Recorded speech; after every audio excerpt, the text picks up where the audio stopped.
Эпізод 9. Кроў і бруд.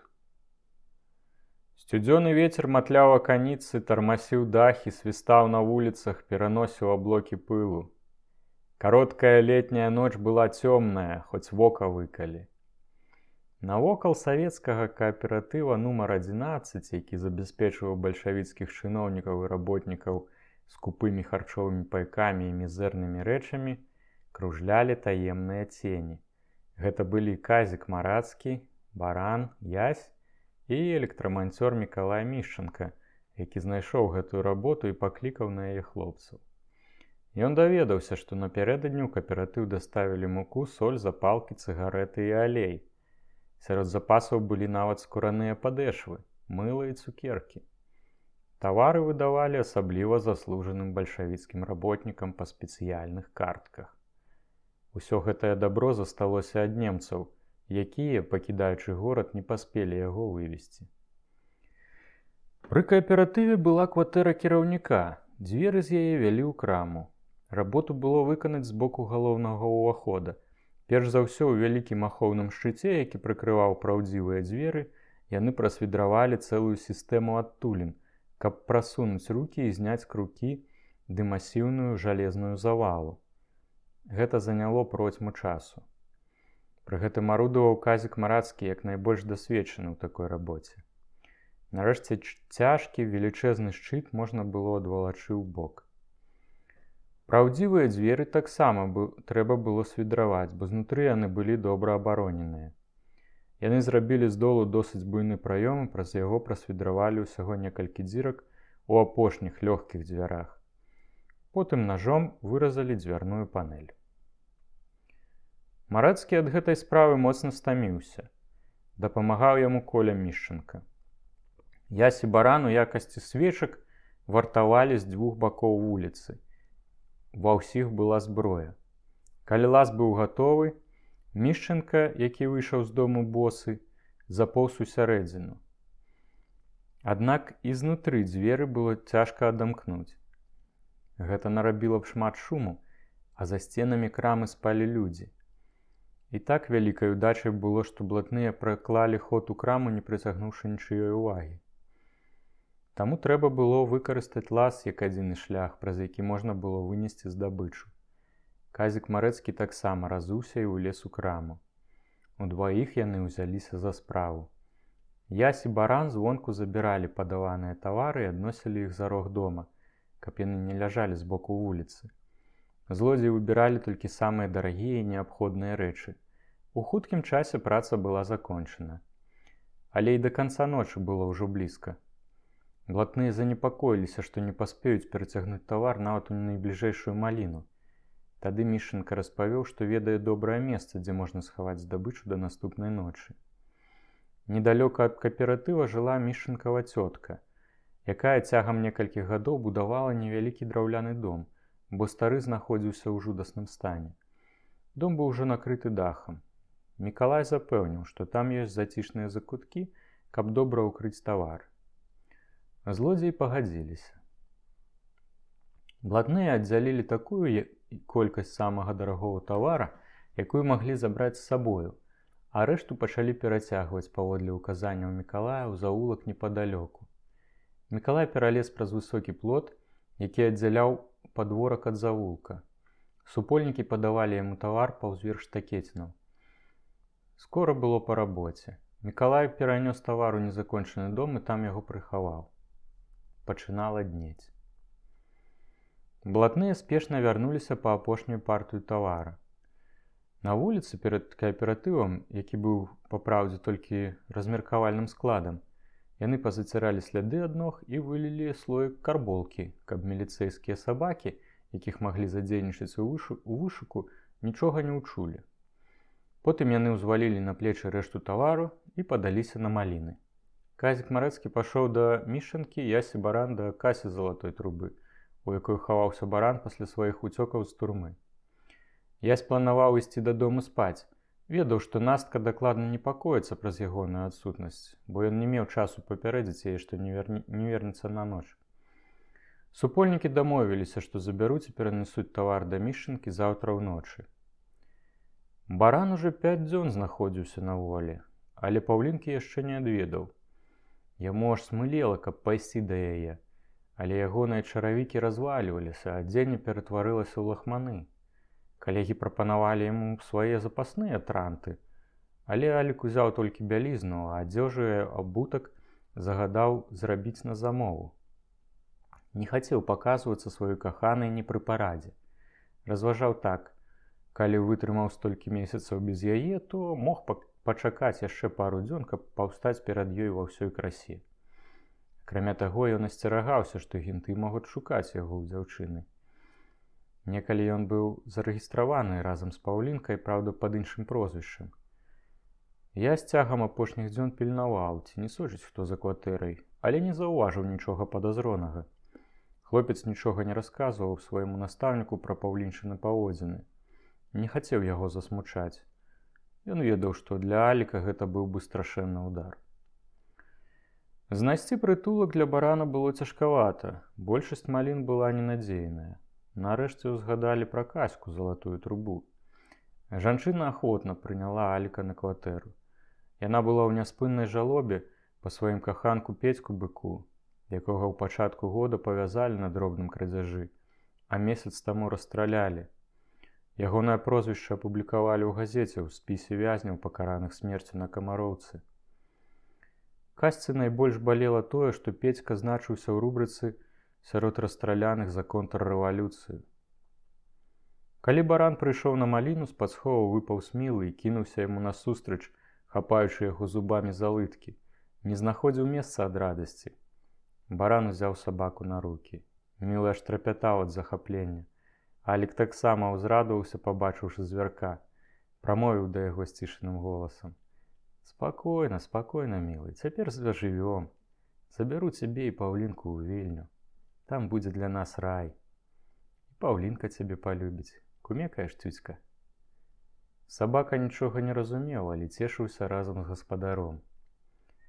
Назаўтра вечарам у пакоі Казіка Марацкага сабралося ўсё таварыства, якое ўдзельнічала ў абкраданні кааператыва. Яны планавалі перацягнуць тавар сюды, частку падзяліць, а рэшту збарыжыць скупшчыку. Было яшчэ зарана. Чакалі, калі сцямнее. У той самы дзень, абедняй парою, мішчанкавай цётцы падалося, што адна з ейных кур знесла яйка недзе па-за курнікам, дзе птушак замыкалі на ноч. Вырушыла на пошукі. Але замест яйка яна знайшла ў недабудаваным доме, схаваныя ў прыпечку, мяшкі з рознымі прадуктамі. Кабета ледзь не спруцянела ад здзіўлення. Падумала, што нешта тут нячыста, і як абсмаленая паперлася да суседкі, каб параіцца. Тая расказала ёй, што ўночы злодзеі абчысцілі кааператыў. Цётка прамаўчала пра тое, што знайшла ў сваім доме, а як мага хутчэй пабегла ў пастарунак на вуліцы Даўгабродскай. Там паведаміла пра сваю знаходку.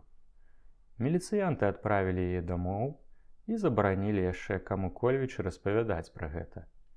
Патэлефанавалі ў следчы аддзел. Праз гадзіну ў пастарунак прыбылі 2 агенты. Аднаго з іх, малавядомага ў горадзе, прызначылі разведаць сітуацыю. Ён вярнуўся і склаў камісару справаздачу пра пабачанае. Без сумневу, гэта былі тавары з абкрадзенага кааператыва. Міліцыянты пачалі раіцца, як зладзіць засаду на злодзеяў. Былі прапанаваны розныя варыянты. Але канчатковае рашэнне прыняў камісар. «Вечарам трэба размясціць у будынку пры окнах 6 байцоў. Як злодзеі пералезуць праз плот, трэба кінуцца і затрымаць. Калі будуць уцякаць, то страляць». На змярканні 6 міліцыянтаў заявіліся на падворак да мішчанкавай цёткі. Замкнулі ўсе брамкі, увайшлі ў будынак і размясціліся пры незашклёных вокнах, якія выходзілі на плот. 2 з іх схаваліся ў двары за кучай цэглы. Праз 2 гадзіны па вуліцы Сляпянскай употай прабіраліся 4 чалавекі. Баран, Ясь, Марацкі і Мішчанка. Апошні ішоў босы. Ён меўся першы пералезці праз плот і адамкнуць брамку, каб праз яе спакойна вынесці ўвесь тавар. Яны падышлі да дома на рагу вуліцы, і павярнулі налево, затрымаліся каля плота. Амаль нічога не было відаць, хоць гуляй у хованкі. Але на адлегласці 10-15 метраў можна было адрозніць людскую постаць, калі б яна рухалася. Мішчанка спраўна палез праз плот. Спрытна перабраўся праз штакеціны і саскочыў на другі бок. Раптам з глыбіні падворка данёсся гучны голас. «Стой, страляць буду!» Мішчанка падаўся назад, схапіўся рукамі за папярочку плота. Прагучаў карабінавы стрэл, а за ім яшчэ з дзясятак. Ясь адскочыў направа і лёг на зямлю. Вырваў пісталет з-за пояса, укрыўшыся за рогам плота, па вокнах ужо валіў кулямі баран. Ясь не бачыў, куды дакладна страляць, бо праціўнікаў хавала цемра. Казік Марэцкі не меў пры сабе зброі, таму прытаіўся за слупам. Мішчанка пасля першых стрэлаў упаў на землю. Адна з куль трапіла яму ў жывот. Лежачы ніцма, ён крыкнуў: «Хлопцы, валіце, аблава!» Баран выстраляў усе кулі з магазина і пачаў адыходзіць на вуліцу Сляпянскую. Ясь і Казік адступалі разам з ім, прыхінаючыся да платоў. Яны ведалі, што Мішчанку ўжо не дапамогуць, а ззаду не змаўкалі карабінавыя стрэлы.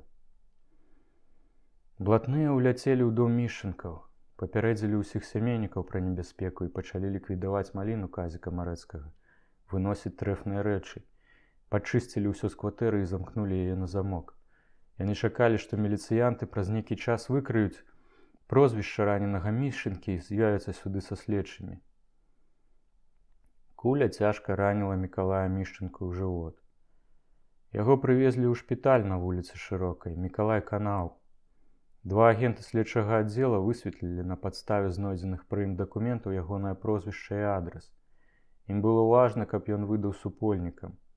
Увесь час яго дапытывалі. Але Мікалай скрыгатаў ад болю зубамі і адмаўляўся даваць нейкія звесткі. «Яны ж цябе кінулі, чаго ты іх пакрываеш? Кажы, хто быў з табою!» «Вы былі са мной, абодва!» На наступныя настойлівыя пытанні Мішчанка адказаў лаянкай, а раніцаю памёр.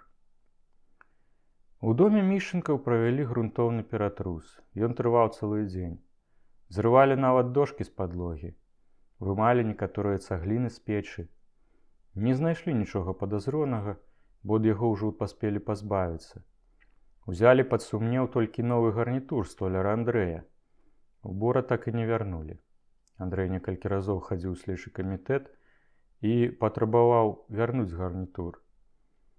Прыносіў нават пацверджанне, падпісанае краўцом, які пашыў яго з уласнага матэрыялу. Яго выгналі з установы. Больш ён там не з'яўляўся. Пераканаўся, што ўсе вымагаюць сумленнасці толькі ад злодзеяў.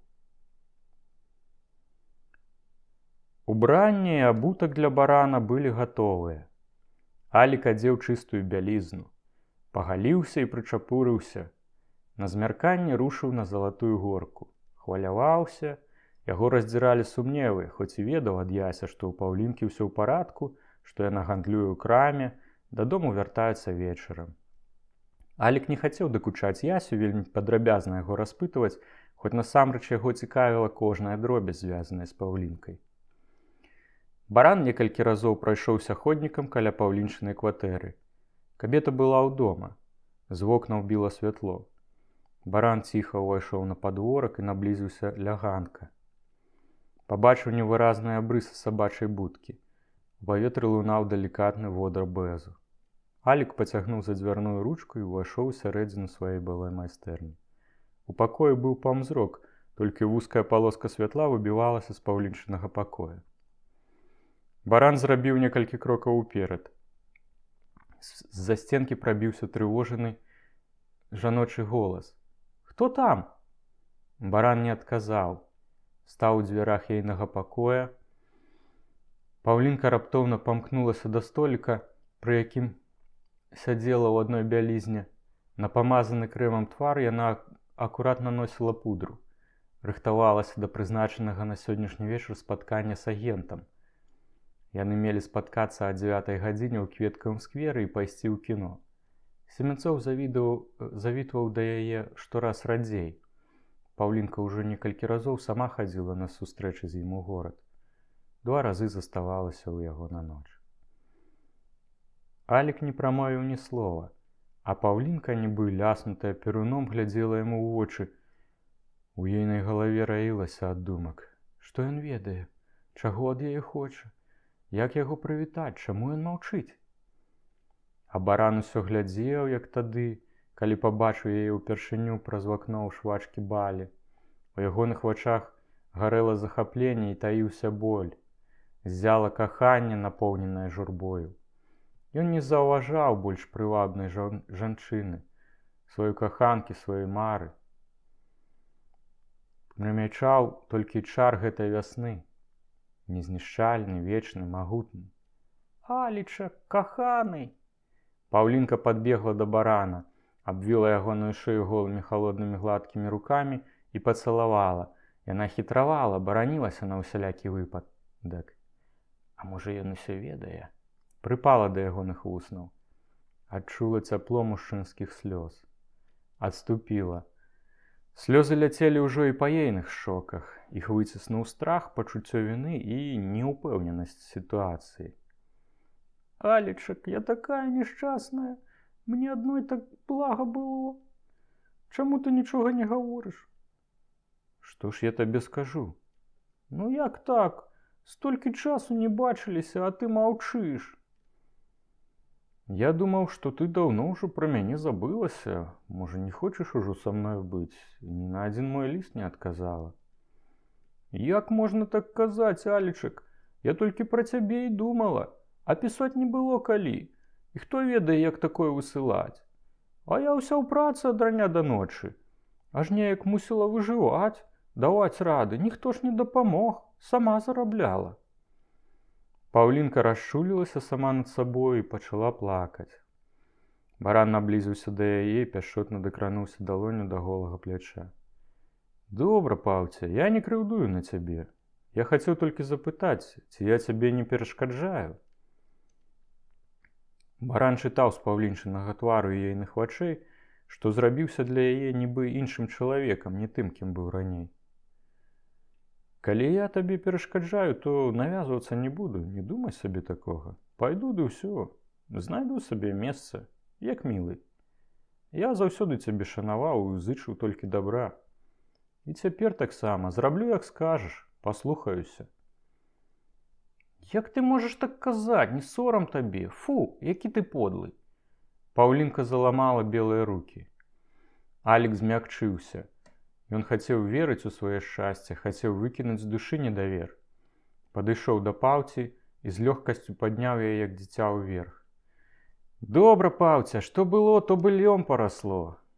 Я цябе заўсёды кахаў і цяпер кахаю. Я зусім не хацеў цябе пакрыўдзіць, бо і сябе б простое пакрыўдзіў, але я баяўся, што, можа, табе назаляю, думаў, што ты, можа, больш не хочаш быць са мною. Дык я б пайшоў сабе. І я цябе кахаю, Алічак, клялася Паўлінка. А адначасова ў ейнай галаве віхлілася думка. Косцік, пэўна, цяпер чакае ў скверы. От не ў пару сторкнуўся гэты шавец.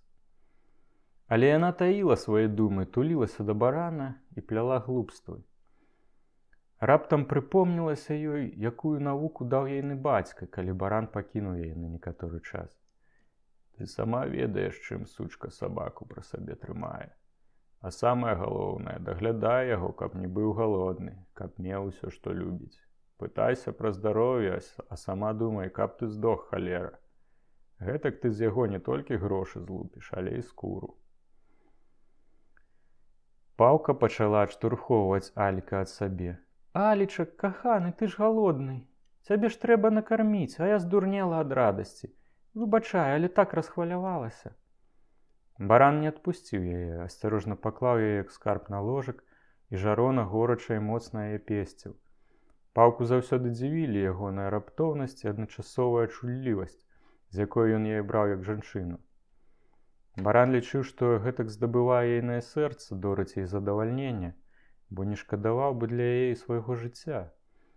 Таму павольны і абыякавы з іншымі жанчынамі, ён з Паўцяй палаў і перагараў. А Паўка прымала ягоныя ласкі без асаблівай ахвоты. Ёй прыемна было ўсведамляць сябе жаданай, але целам яна не ўзбуджалася. Паўця справіла Аліку шыкоўную вячэру. Прысмакаў і рознага алкаголю дома было шмат. Яна заўсёды мела запас нагатове, бо меркавала, што ёй зноўку можа ўдасца запрасіць агента да сябе на ноч. Пераканалася, што ён вялікую ўвагу ўдзяляе добрым харчам і напоям. А пасля багатага застолля заўсёды крыху больш чулы да яе. А цяпер усё гэта прыдалося, каб пачаставаць барана. Накрываючы на стол, Паўка думала пра агента. Трэба будзе заўтра пайсці і папрасіць у яго прабачэння. Скажу, што бацька захварэў. І не мог ты яшчэ троху пасядзець у турме? Навошта сёння ліха прыпёрла? Апошняя ўжо датычыла барана. Алік быў уражаны гэтак шчодра застаўленым сталом. У турме для яго нават свежы хлеб быў ласункам, а кавалачак саланіны раскошай. Выйшаўшы з турмы, ён жыў таксама сціпла, а тут пабачыў прыгожую сервіроўку, віно, каньяк, гарэлку, дыхтоўныя закускі. Крыху збянтэжаны ён сеў за стол. Аднак не мог справіцца з ашаламленнем. Адкуль ты ўсё гэта маеш? А, бачыш, якая я? Спецыяльна для цябе ўсё трымала. Думала сабе, як мой бедны Алік выйдзе з той страшнай турмы, то трэба будзе яго так накарміць, каб ён пераканаўся, як моцна яго Паўця кахае. І знаходлівая жанчына села яму на калені. Дзверы і аканіцы яна загадзя прыбачліва зачыніла. І цяпер магла спакойна сядзець без сукні. Яна наўмысна засталася ў адной бялізне, бо хацела пакрасавацца. Няшчырая паўлінчына чуласць зноў завяла іх абаіх на ложак у суседні пакой. Для барана гэта быў самы шчаслівы дзень, ці хутчэй вечар, ва ўсім ягоным жыцці. Потым яны дапазна сядзелі за сталом, пілі і елі. Паўця спраўна куляла кілішкі. Раней яна гэтага не рабіла. Яна мела моцную галаву, і алкаголь яе амаль не разбіраў. Баран жа, змардаваны турэмным голадам і адвыклы ад моцных трункаў, напіўся адным махам. Яго перапаўняла шчасце. З удзячнасцю і увагай ён глядзеў на самую важную для яго жанчыну. Нечакана для Паўкі ён зацягнуў прыпеўку. Эх, яблачык, яшчэ не спеленькі, як я выйшаў з турмы, пабег да дзеванькі. Другі раз у жыцці Алік выліў сваю душу ў песні і падзяліўся негеглым зладзейскім шчасцем, якое гэтак скупа пасылаў яму суровы лёс. Ён не ведаў, што ўсё гэта было фальшывым. Першы раз ягоная песня была гордым выклікам, цяпер самападманам і плёнам гаротнага жыцця. Потым ён ляжаў з Паўлінкай у ложку. Чула туліў да грудзей сваё шчасце і ціха шаптаў. Паўлінка, моя дарагая, зараблю для цябе столькі грошаў, колькі захочаш, разумееш, і з'едзем адсюль. Добра, мой лябедзік. Адзену цябе, як княгіню, усё табе дам, што толькі захочаш. Але трэба адсюль з'ехаць. Добра, добра, збывала яго Паўця. Заснулі. Ноччу Паўця прачнулася ад абрывістых таропка кіданых словаў каханка. Адвыкла ўжо ад гэтага. Мусіш цюцька любіць Паўцю, так як я. І я таксама ейны сабака, толькі болей золата, халера, хлопцы. Паўлінка прыслухоўвалася. Потым вызвалілася з-пад рукі, якое яе абдымаў Алік, і ўляглася выгодна. Але нешта ёй усё роўна муляла ў ложку. Пачала шукаць. Намацала пальцамі цёплую ад ейнага цела сталь. Выцягнула наверх пісталет. У здранцвенні глядзела на зброю. Пісталет баран папярэдне паклаў пад падушку. Зброю ён цяпер заўсёды трымаў пры сабе. Яму было зразумела, калі яго скруцяць, яго чакае толькі смерць. Паўлінка асцярожна ўзялася за пісталетную ручку і не зводзіла са зброі вачэй. Паклала ўказальны палец на курок. Потым скіравала рулю барану паміж вачэй. Вось націснуць бы так, і каюк. Яна мела цяпер на ўвазе не каханка злодзея, а шаўца, які перашкаджаў ейнаму шчасцю. Яна звяла бровы і, гледзячы на мужчыну, які ляжаў побач халодным вострым позіркам, забівала яго ў думках зноў і зноў. Са злосцю, з прыемнасцю, з захапленнем, якое расло, мацнела, шалела, выбіраючыся з цёмных куткоў хіжай душы. Знянацку баран шырока расплюшчыў вочы і цалкам прытомна зірнуў паўлінцу ў твар. «Страляй!» Паўлінка здрыганулася і выпусціла пісталет з далоні. Гучна і штучна рассмяялася. «Я жартавала, Алі, кот дурненькі, не магу заснуць, а ты спіш і спіш. Я хацела цябе пабудзіць». Яна спрытна прыкінулася, што горача прагне ягоных пацалункаў, і сама з жарсцю ды нават з доляй неўтаймаванай распуты пачала лашчыць ягонае цела. Баран патануў у новай хвалі задавальнення, шчасця, уласнай слепаты і паўлінчынай подласці. Ён зноў ап'янеў ад шчасця, як дзіця. А чорная ноч маўчала за вокнамі, толькі слухала. Міналі хвіліны, ламаліся сэрцы. Вуліцы горада лізаў жоўтымі языкамі аўтамабільных фараў чорны круг, варанок. Ён вез на камароўку смяротнікаў.